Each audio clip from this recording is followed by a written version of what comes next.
اعوذ باللہ من الشیطان الرجیم، بسم اللہ الرحمن الرحیم۔ ادعوا ربکم تضرعا وخفیا انہ لا یحب المعتدین۔ تم اپنے رب کو گڑ گڑا کر اور چپکے چپکے سے پکارو، یقیناً وہ حد سے گزرنے والوں سے محبت نہیں کرتا۔ سورۃ الاعراف آیا 55۔ ادعوا ربکم، اپنے رب کو پکارو۔ اے لوگو، اپنے ایک رب کو پکارو، اس کے لیے دعا کو خالص کرو۔ دعائیں مانگنے کا شوق دلایا جا رہا ہے، اس سے دنیا بھی سنورتی ہے اور آخرت بھی۔ اللہ تعالیٰ سے اپنی دنیاوی اور اخروی ضروریات مانگو، بے شک وہ تمہارا رب ہے، اس سے سوال کرتے ہوئے حیا نہ کرو۔ تضرعاً، عاجزی سے، یعنی گڑ گڑا کر اللہ تعالیٰ سے مانگیں۔ دعا عبودیت کا عظیم عمل ہے، اللہ تعالیٰ کی معرفت کا عنوان ہے۔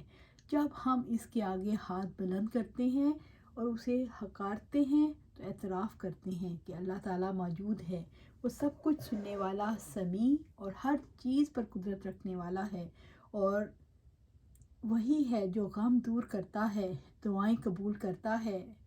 دعائیں خضوع اور عاجزی کا راز ہے، اس لیے دعائیں کثرت سے کرنی چاہیے اور جم کر اللہ تعالیٰ کی عبادت کرنی چاہیے۔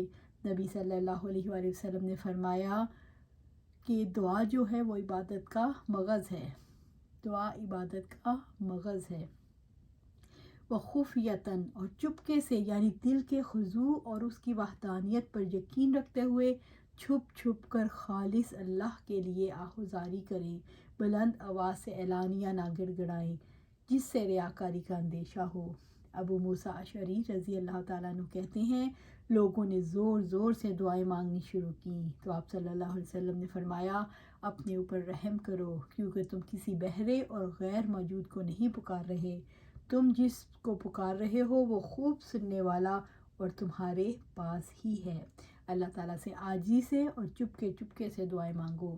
قرآن حکیم میں اللہ تعالیٰ نے زکریا علیہ السلام کی دعا کا ذکر فرمایا، اذ نادیٰ ربہ نداء خفیا، جب اس نے اپنے رب کو چپکے چپکے پکارا۔ سورۃ مریم آیا 3۔ رب العزت کا فرمان ہے، وقال ربکم ادعونی استجب لکم، اور تمہارے رب نے فرمایا ہے مجھے پکارو، میں تمہاری دعائیں قبول کروں گا۔ سورۃ المومن آیا 60۔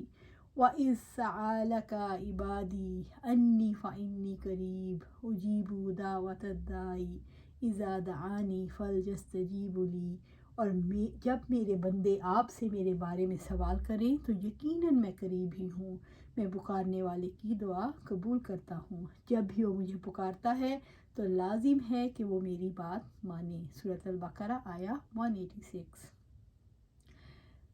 ادعوا ربکم، تم اپنے رب کو پکارو۔ خفیہ دعائیں کون کرتا ہے؟ جن کے دلوں میں اللہ تعالیٰ کی عظمت ہوتی ہے۔ انہ لا یحب المعتدین، یقیناً وہ حد سے گزرنے والوں سے محبت نہیں کرتا۔ لا یحب المعتدین من المعتدین، حد سے بڑھ جانے والے مراد ہیں، یعنی معتدین یہاں حد سے بڑھنے والے ہیں۔ اللہ تعالیٰ کسی بھی معاملے میں حد سے تجاوز کرنے والوں کو پسند نہیں کرتے۔ یہ بھی حد سے تجاوز ہے کہ بندہ اللہ تعالیٰ سے ایسی چیزوں کا سوال کرے جو اس کے لیے درست نہیں۔ ابو داؤد میں ہے، حضرت عبداللہ بن مغفل رضی اللہ تعالیٰ عنہ اپنے بیٹے کو یوں دعا کرتے ہوئے سنا، اے اللہ، میں آپ سے جنت کی دائیں جانب سفید محل کا سوال کرتا ہوں۔ یہ سن کر عبداللہ رضی اللہ تعالیٰ عنہ نے فرمایا، اے بیٹے، تو اللہ سے جنت کا سوال کر اور دوزخ سے پناہ مانگ، اپنی طرف سے سفید محل تجویز نہ کر۔ میں نے آپ صلی اللہ علیہ وآلہ وسلم کو یہ فرماتے ہوئے سنا کہ عنقریب اس امت میں ایسے لوگ ہوں گے جو طہور، وضو، غسل وغیرہ میں اور دعا میں اعتداء یعنی زیادتی کریں گے۔ یہ بھی حد سے تجاوز ہے کہ بندہ سوال کرنا ہی چھوڑ دے۔ یہ بھی حد سے تجاوز ہے کہ بندہ بہت زیادہ بلند آواز میں دعا مانگے۔ دعا کے آداب اور شرائط کیا ہیں؟ دعا کے آداب، دعا مانگتے ہوئے یہ چیزوں کو ملحوظ رکھنا ہے۔ اللہ تعالیٰ کے سوا کسی سے نہیں مانگنا۔ ابن عباس رضی اللہ تعالیٰ عنہ سے روایت ہے کہ آپ صلی اللہ علیہ وسلم نے فرمایا، جب تو سوال کرے تو اللہ سے سوال کر، اور جب مدد طلب کرے تو اللہ سے مدد طلب کر۔ دعا کے شروع اور آخر میں اللہ تعالیٰ کی حمد و ثنا اور نبی کریم صلی اللہ علیہ وآلہ وسلم پر درود بھیجنا چاہیے۔ نبی کریم صلی اللہ علیہ وآلہ وسلم کا ارشاد ہے، ہر دعا معلق رہتی ہے جب تک کہ دعا کے ساتھ اول اور آخر آپ صلی اللہ علیہ وآلہ وسلم پر صلوات اور سلام نہ بھیجا جائے۔ اللہ تعالیٰ کے حضور توبہ کرنی چاہیے، یہ قبولیت کا اصل اور قریب ترین سبب ہے۔ دعا مانگتے ہوئے قبولیت کا مکمل یقین رکھنا چاہیے۔ رسول اللہ صلی اللہ علیہ وسلم نے فرمایا، اللہ تعالیٰ سے قبولیت کے یقین کے ساتھ دعا مانگا کرو۔ جب تم دعا کرو تو یہ مت سمجھو کہ ہم گناہ گار ہیں، ہماری دعا قبول نہیں ہوگی۔ مخلوق میں شیطان سے بڑھ کر کون گناہ گار ہوگا، لیکن اللہ تعالیٰ نے اس کی بھی دعا رد نہیں کی۔ دعا پوری رغبت، توجہ اور یکسوئی کے ساتھ کرنی ہے۔ ابو ہریرہ رضی اللہ تعالیٰ عنہ سے روایت ہے کہ آپ صلی اللہ علیہ وآلہ وسلم نے فرمایا، اور جان رکھو اللہ تعالیٰ غافل اور بے دھیان دل کی دعا قبول نہیں کرتا۔ دعا میں جلدی نہیں کرنی چاہیے۔ ابو ہریرہ رضی اللہ تعالیٰ عنہ سے روایت ہے کہ آپ صلی اللہ علیہ وآلہ وسلم نے فرمایا، ہر مسلمان کی دعا قبول ہوتی ہے جب تک کہ وہ جلد باز ہو کر یہ نہ کہے کہ میں تو اللہ تعالیٰ سے بہت دعائیں مانگتا ہوں لیکن قبول نہیں ہوتی۔ صحابہ رضی اللہ تعالیٰ عنہ نے عرض کیا، اے اللہ کے رسول صلی اللہ علیہ وسلم، جلد بازی کیا ہے؟ آپ صلی اللہ علیہ وسلم نے فرمایا، دعا مانگنے والا کہے کہ میں نے دعا مانگی، پھر مانگی، لیکن مجھے دعا قبول ہوتی نظر نہیں آتی، اور اس پر دعا مانگنا چھوڑ دے۔ دعا مانگتے ہوئے آواز پست رکھنی چاہیے۔ آپ صلی اللہ علیہ وسلم نے فرمایا، پست آواز سے دعا مانگو، تم کسی بہرے یا غائب ہستی کو نہیں پکار رہے، بلکہ تم ایک سمیع اور بصیر ذات کو پکار رہے ہو۔ دعا میں تصنع اور قافیہ بندی نہیں کرنی چاہیے۔ ابن عباس رضی اللہ تعالیٰ عنہ کا قول ہے، اس بات کا خیال رکھو کہ تمہاری دعائیں تکلف اور قافیہ آرائی سے پاک ہونی چاہیے، کیونکہ میں نے آپ صلی اللہ علیہ وآلہ وسلم اور صحابہ کرام رضی اللہ اجمعین کو دیکھا ہے کہ وہ اس قسم کی باتوں سے بچا کرتے تھے۔ اللہ تعالیٰ کے سامنے آہوزاری کرنی چاہیے، دل کو حاضر رکھنا چاہیے، دعا کو 3 بار دہرانا چاہیے۔ عبداللہ بن مسعود رضی اللہ تعالیٰ عنہ سے روایت ہے کہ آپ صلی اللہ علیہ وسلم جب اپنے رب سے سوال کرتے یا دعا مانگتے تو 3 بار دہرایا کرتے تھے۔ قبلہ رخ ہو کر بیٹھنا چاہیے۔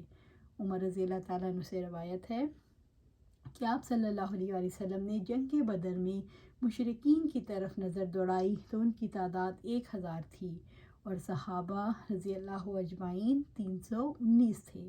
تو نبی صلی اللہ علیہ وسلم نے قبلہ کی طرف رخ کیا، ہاتھ پھیلا دیے اور پکار کر دعا کرنے لگے۔